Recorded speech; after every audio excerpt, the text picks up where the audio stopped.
Jamarra to the band at the moment. I usually start with Bevo. Congratulations on an amazing gesture and incredible game. Was that spontaneous, or you thought about that in advance? Yeah, so obviously I knew it was coming up to 30 years since Nicky Winmar did that. But it just came in the moment, and obviously I didn't know I was going to kick a goal tonight, so just the celebration just came with this, I don't know, just the game. How did you feel in that moment as well? Well, I felt pretty proud to obviously going out there with all my mates that supported me throughout a tough week, and then to do that in front of everyone, it just hopefully it makes a stance in a moment, and hopefully people look back on it from 30 years now and say, from then nothing's happened since, and you know what I mean? Like, hopefully no one cops anything that I've been through. Bevo, how proud of you? Thank you. Oh, unbelievably proud. You know, we all are. As I said in my press conference the other day, I know how strong he is. He's only a young fella, but as a young First Nations lad from down the district, down from Framlingham, he's made of some pretty stern stuff. So I think we all had no doubt that he'd be himself tonight and want to do the absolute best for his team and our club.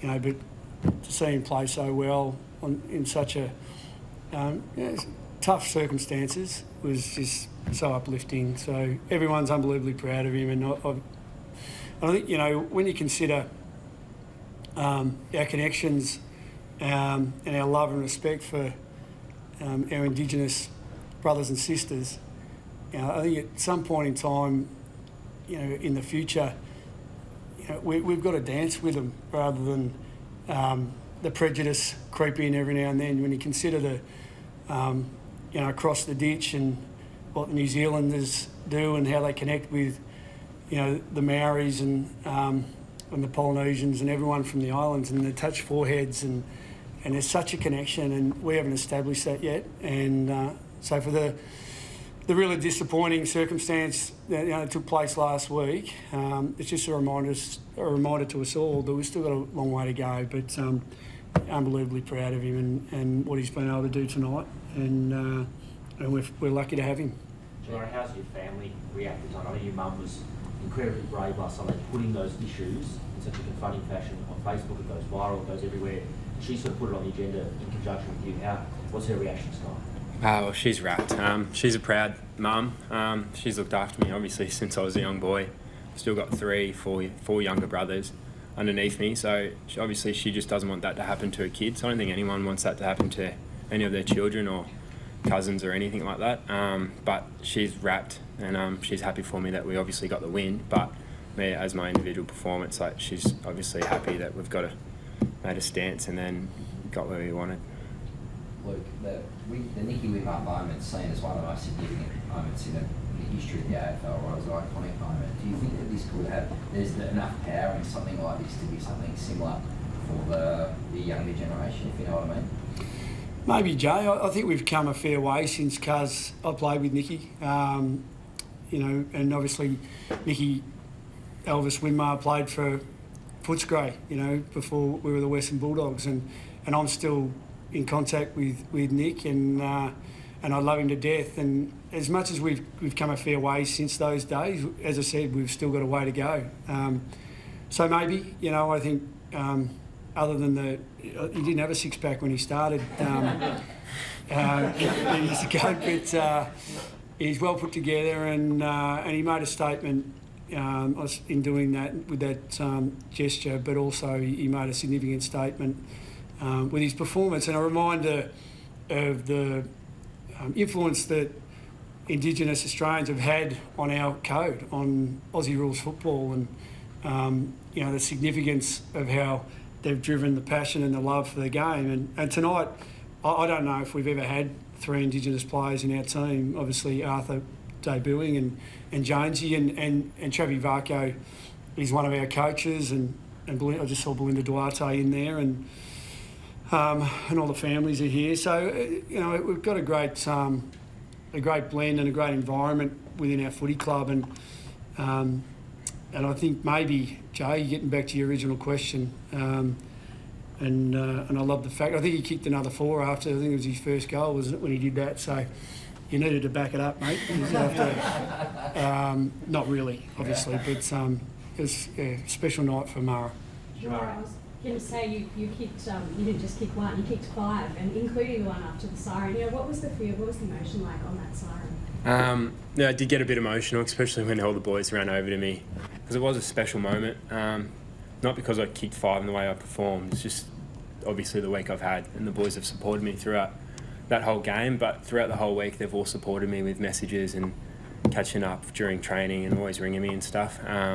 But that moment out there was probably a bit emotional because they literally love me, so it's so easy to see, but we're just not just a football club, we're a big family, and that's why I had Monday off, but I knew that if I'd come in Wednesday because I feel comfortable at our club because we are a big family and everyone supports me, especially Bevo.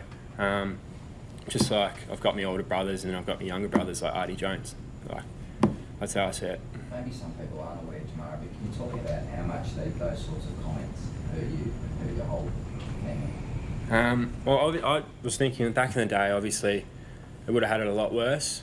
But I think now players are getting sick of it and we're making a stance and we're pulling them out, we're pointing them out and we're sorting it out, and everyone's getting behind our back nowadays.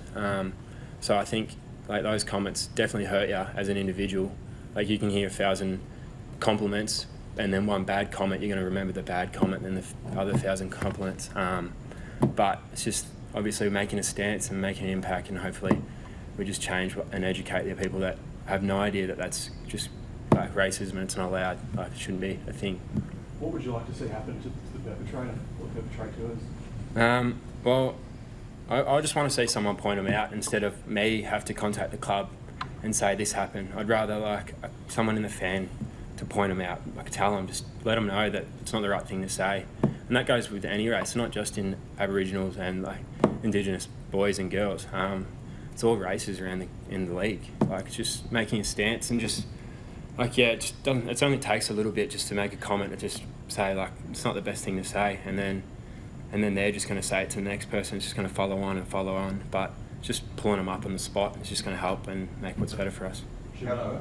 Can you sort of talk us through the week in terms of how you were able to, I suppose, deal with the abuse that you received, but also prepare mentally for a game? Because I suppose it's something you sort of struggle with it. Yeah, so I did struggle behind doors with so I got lucky. I was fortunate to have my partner Liv. She supported me throughout the whole day and that weekend, and then obviously I've had contacts throughout my family and my teammates and stuff, which say they had my back. I had so much support from fans and everyone else, so that's what got me through. And I knew that obviously, as I said before, we've got such a great club, we're all connected. I felt comfortable going into work and going out and training. You just kind of forget what happens because you're having so much fun inside those doors, but just preparation, just stick to the same thing. And obviously I did want to make a presence tonight to just show that like we can still win a game of football. Like I'm not going to go away from that. I'm still going to show up and play my best. But yeah, just keeping my own routine going, and that just happened. I just got the lick of the ice cream at the end. How are you now, Jamarra, after all that? I know you've got a great support network, but you're 20 years old. You've been through a fair bit this week. How are you mentally placed currently? It still makes me a bit emotional just talking about it. Like I probably will for a long time. But I'm glad that, as I said, we've got so much support and everyone's looking after me. Like I'm going to be better every day. But I just hope it doesn't happen to my younger brothers or anyone like Artie or even Jonesy, like just any other boys. Without coming across the wrong way, did what happened last week almost give you more hunger to give you arguably a career best performance tonight? Did it make you a bit more hungry to perform like that? It definitely made me want to perform a lot better than how I've been going. But as I said, I was just fortunate enough to get the lick of the ice cream at the end of the game, and obviously the ball just fell into my hands tonight, and I just worked hard and did what I had to do, and then it just came, so which was good. Big question for either of you about Artie, like infectious from the start, like it was incredible his enthusiasm for the game. Does that lift you up? How do you take it all in? Well, obviously I'm proud of him. Young boy, Indigenous boy. He's come in, his energy, like that's the reason why he's in there. He's like his pressure, energy, and that's what we needed in our forward line. It just creates us and a little spark, and then we just go on from there.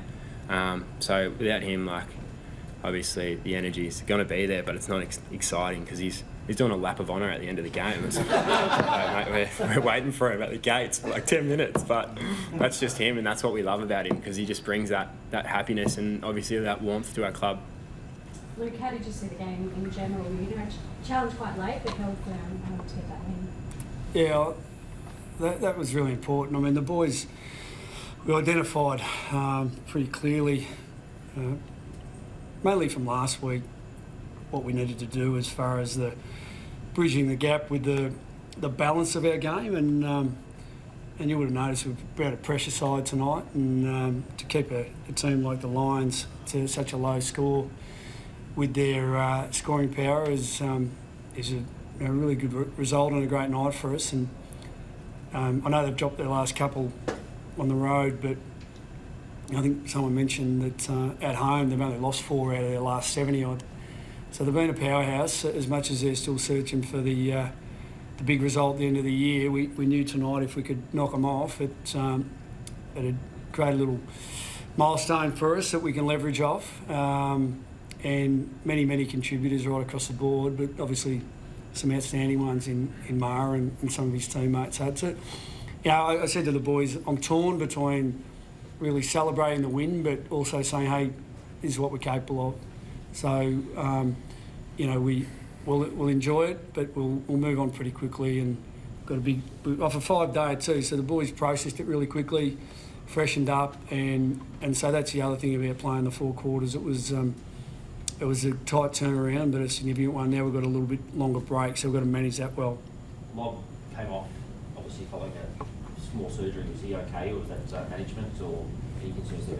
Yeah, well, it's his left ankle, and so when he snapped that goal, he just jarred it a little bit, and it's still okay, but we just figured that it might be time just to pull a lever, and I thought Robbie McComb had some 2 or 3 really telling involvements in that last quarter, so Lobby will be fine. Chrissy Bell's very good at strapping that kind of I suppose that pain and that injury, so he'll be fine. But he had some critical moments as well, Lobby, as the night went on. But it was after that where we probably felt he needed to come off.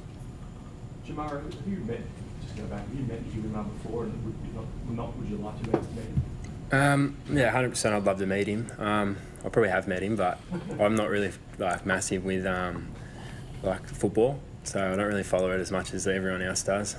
But yeah, I'd love to meet him. Just on the turf, Bevo, do you have any concerns? Like, there was a sod that sort of came up at one point. What do you guys think? Oh, Mara's probably best to answer that. Is that when I think Naughty marked it? Yeah, I got a free kick. Yeah, I don't know about the turf. Like, they're trying to do their job, but it's always going to get ripped up. I don't know how it all works. But it is a bit slippery out there. But did you go to any concerts? No, I didn't. Mara's got a better relationship with Artie now that they're not living together.